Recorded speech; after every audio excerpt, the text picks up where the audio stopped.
चलिए आज एक ऐसे सवाल में उतरते हैं जो जो सिर्फ बायोलॉजी का नहीं है बल्कि उससे कई ज्यादा गहरा है। एक ऐसा सवाल जो फिलॉसफी, स्पिरिचुअलिटी और साइंस सबको एक साथ ले आता है। सवाल ये है कि आखिर एक बेटी क्यों जन्म लेती है। अब ये सवाल सुनने में जितना सीधा लगता है ना, उतना है नहीं। इस सफर में हम एक ऐसा जवाब ढूंढने की कोशिश करेंगे जो हर पहलू को समेट ले, जो हमें एक पूरी मुकम्मल तस्वीर दे सके। तो हमारी पड़ताल की पहली परत, फर्स्ट लेयर, हमें ले जाती है संकल्प और उद्देश्य की दुनिया में, और इसका जिक्र मिलता है हमें प्राचीन महाकाव्य महाभारत में। देखिए, महाभारत में द्रौपदी का जन्म कोई आम घटना नहीं थी। वो कोई बायोलॉजिकल बर्थ नहीं था। वो राजा द्रुपद के एक बहुत ही शक्तिशाली संकल्प का नतीजा थी। एक ऐसा संकल्प जो एक खास मकसद को पूरा करने के लिए किए गए यज्ञ से पैदा हुआ। इसीलिए तो उन्हें यज्ञ सेनी भी कहते हैं, मतलब यज्ञ से जन्मी। तो द्रौपदी की ये कहानी हमारी समझ की पहली परत को खोलती है। वो ये कि जन्म सिर्फ एक फिजिकल प्रोसेस नहीं, बल्कि किसी बड़े उद्देश्य या जरूरत से भी जुड़ा हो सकता है। ठीक है, अब थोड़ा और गहराई में चलते हैं। अब बात करते हैं चेतना और आध्यात्मिक ऊर्जा के नजरिए की, जैसा कि हमें पुराणों में बताया गया है। श्रीमद् भागवत महापुराण कहता है कि माता पिता की चेतना, उनके संस्कार, उनकी मेंटल स्टेट, ये सब मिलकर आने वाली संतान के स्वरूप को तय करते हैं।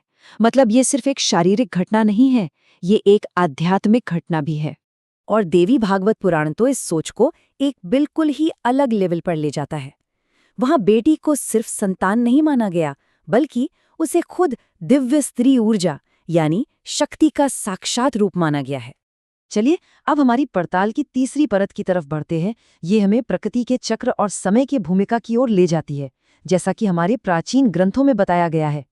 गरुड़ पुराण जैसे ग्रंथ हमें बताते हैं कि जन्म प्रकृति के नियमों और समय के चक्रों से बहुत गहराई से जुड़ा हुआ है।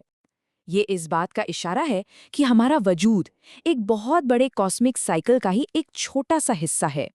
तो हमने उद्देश्य, चेतना और प्रकृति को समझा। अब आते हैं उस चीज पर जो मॉडर्न बायोलॉजी हमें बताती है, एकदम साफ मैकेनिकल एक्सप्लेनेशन। अच्छा, तो विज्ञान क्या कहता है? देखिए, साइंस हमें एक बहुत ही साफ और सीधा जवाब देता है। वो कहता है कि ये सब क्रोमोसोम का खेल है। माँ से तो हमेशा एक्स क्रोमोसोम ही मिलता है। अब अगर पिता से भी एक्स क्रोमोसोम आ गया तो बनता है XX यानी बेटी, और अगर पिता से Y क्रोमोसोम आया तो बनता है XY यानी बेटा। ये है पूरी प्रक्रिया का कैसे वाला जवाब। तो सवाल ये उठता है कि क्या यही पूरी कहानी है? क्या विज्ञान का कैसे और अध्यात्म का क्यों एक दूसरे के दुश्मन है? या फिर क्या ये हो सकता है कि ये एक ही सच्चाई को देखने के अलग अलग नजरिए हैं, अलग अलग लेवल से? और यहीं से बात असली दिलचस्प होती है। क्या होगा अगर हम इन सभी परतों को अलग अलग देखने की जगह इन्हें एक साथ जोड़कर देखें? जन्म कोई एक चीज नहीं है, बल्कि इन सभी का एक संगम है। किसी संकल्प से लेकर चेतना, प्रकृति के चक्र और फिर बायोलॉजिकल मैकेनिज्म तक, ये सब एक साथ मिलकर जीवन की रचना करते हैं। यहाँ हम साफ साफ देख सकते हैं कि कैसे हर नजरिया एक ही पहेली का एक अलग टुकड़ा हमारे सामने रखता है, और जब ये सारे टुकड़े जुड़ते हैं तो एक पूरी, एक इंटीग्रेटेड तस्वीर बनती है। तो हम घूम फिरकर अपने उसी सवाल पर वापस आते हैं, बेटी क्यों जन्म लेती है? और इन सभी परतों को जोड़ने के बाद जो एक ताकतवर जवाब मिलता है वो है आवश्यकता के कारण, क्योंकि उसकी जरूरत है। ये सबसे पहला और सबसे बुनियादी कारण है। सृष्टि को, क्रिएशन को बैलेंस चाहिए। संतुलन के बिना कुछ भी टिक नहीं सकता, और उस संतुलन के लिए सृष्टि को करुणा चाहिए और ऊर्जा चाहिए, शक्ति चाहिए। ये संतुलन का वो नियम है जो हमें बताता है कि एक तत्व दूसरे के बिना अधूरा है, अधूरा। और यही इस पूरी पड़ताल का निचोड़ है।